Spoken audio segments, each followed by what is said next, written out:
মুসলিম হয়ে গেলেন, কালেমায়ে শাহাদাত পাঠ করে ঈমান গ্রহণ করলেন। এইভাবে দেখি আমরা বিশ্বের বিজ্ঞানীরা, বড় বড় তাবড় বিজ্ঞানীরা কোরআনের কাছে মাথা নত করে নিয়েছে। আমরা দেখেছি, এই যে আমরা 9-10 ক্লাসে পড়েছি ওই বিজ্ঞানী ডারউইনের কথা। বিজ্ঞানী ডারউইন কি ছিলেন? তিনি প্রাণী বিজ্ঞানী ছিলেন। তো এই বিজ্ঞানী এই ডারউইনই বলেছিল যে মানুষ বানর থেকে সৃষ্টি হয়েছে। তার চিন্তা চেতনা যেভাবে ছিল সে এটা বলেছিল। এই ডারউইন বলছে, কিছুদিন আগে এই ডারউইন বলল যে প্রাণীদের ভাষা আছে, প্রাণীদেরও ভাষা আছে, ওরাও নিজেদের মধ্যে একে অপরে কথোপকথন করে। এই কদিন আগে বিজ্ঞানী ডারউইন এই কথা বলছে, কিন্তু আল্লাহ তাআলা অনেক আগে 1400 কোটি বছর আগে আল্লাহ তাআলা বলে দিয়েছেন প্রাণীদের ভাষা আছে। কোথায় পেলাম কথাটা? চলুন সূরা নামাল 16 নম্বর আয়াতে সুলাইমান আলাইহিস সালাম বলছেন, ইয়া আইয়ুহান নাস উল্লিমনা মানতিকাত তায়র। হে মানুষ, আমাকে আল্লাহ তাআলা পাখিদের ভাষা শিক্ষা দিয়েছেন।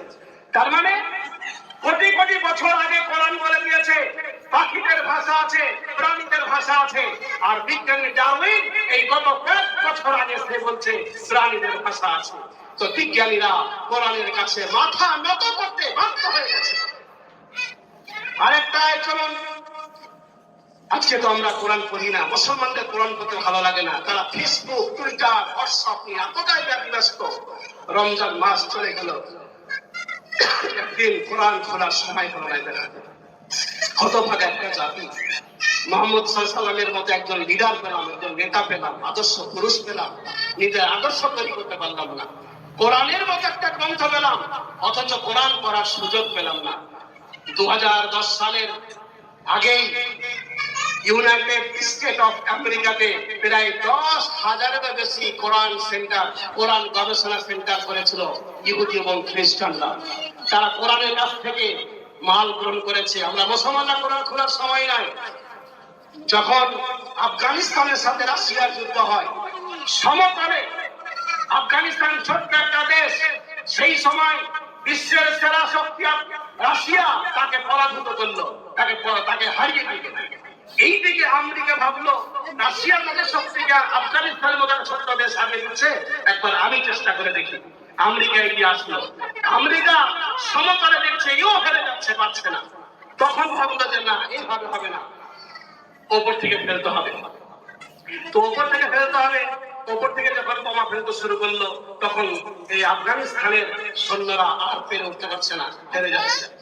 সাংবাদিকরা প্রশ্ন করলো আমেরিকার সেনাদেরকে যে কি ব্যাপার, সমতলে যখন যুদ্ধ হচ্ছে পারছেন না, কিন্তু ওপর থেকে যখন ফেলছেন তখন জয় হচ্ছেন, ব্যাপারটা বুঝলাম না।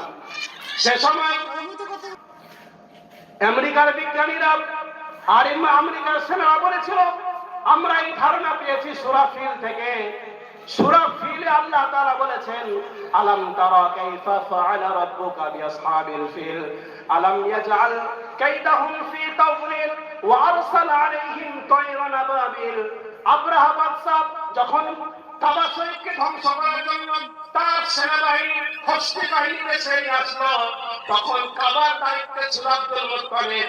সে দেখলো আব্রাহা বাদশার সাথে মোকাবিলা করার মতো আমার ক্ষমতা নেই।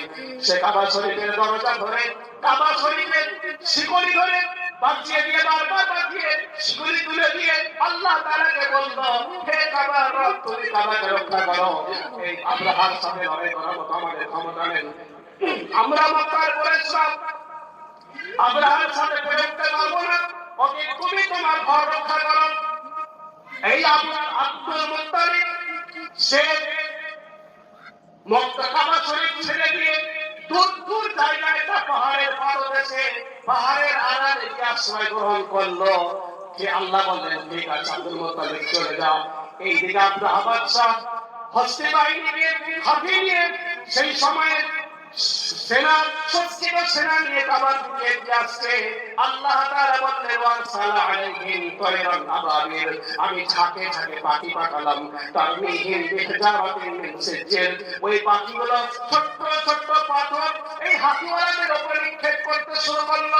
যেমন ছোট ছোট পাথর নিক্ষেপ করতে লাগলো, এদের ঘরে যেন মনে হচ্ছে পাহাড় ভেঙে ভেঙে পড়ে, হাতিরা পরে পরে মারা যায়। হস্তি বাহিনী শেষ হয়ে গেল, ধ্বংস হয়ে গেল, তারা কাবা শরীফের ধারে কাছে আসতে পারলো না। আমেরিকার সেনারা বলল, আমরা গবেষণা করে দেখলাম এই সূরা থেকে পেয়েছি কোন দুর্বল শক্তি যদি দমন করতে হয় সমতলে পারা যাবে না, আকাশ থেকে ফেলতে হবে। তাহলে আলোচনা করে তারা গ্রহণ করছে। কিন্তু আমরা মুসলমানরা কোরআনের দুইটা লাইন পড়ার সময় হাতে নেই, ঘন্টার পর ঘন্টা রাত জেগে, রাত 12টা পর্যন্ত জেগে পড়া জেগে ফেসবুক দেখি, মোবাইল চালাচ্ছি, কিন্তু একটা মিনিট কোরআনের পাতা খোলার সময় আমাদের পাই না। এই জন্য তো আমাদের ভাবতে এটা। এবার চলি আমরা যে বিজ্ঞানীরা তাদের কাছে কোরআনটা কিভাবে গবেষণা করছে। একজন থাইল্যান্ডের বিজ্ঞানী, তার নাম তাগা একজন বিজ্ঞানী। তিনি ছিলেন থাইল্যান্ডের চাংমা ইউনিভার্সিটির অ্যানাটমি বিভাগে। ওখানে কি বলা হয়েছে, আল্লাহ তাআলা বলছেন, ইন্নাল্লাযীনা কাফারু বিআয়াতিনা সাওফা নুসলিহিম নারা কুল্লামা নাযিদাত জুলুদুহুম বাদদালনাহুম জুলুদান গায়রাহা লিয়াযুকুল আযাব। বিজ্ঞানী বাদমার্কে এই একটা গবেষণা করতে দেওয়া হলো। এই আয়াতে কি আছে, আল্লাহ তাআলা বলেছেন, যারা আমার আয়াত অস্বীকার করেছে এই কাফেরদেরকে খুব শীঘ্রই জাহান্নামের আগুনে নিক্ষেপ করা হবে। আর যখন এরা জাহান্নামে যাবে, এদের দেহের চামড়া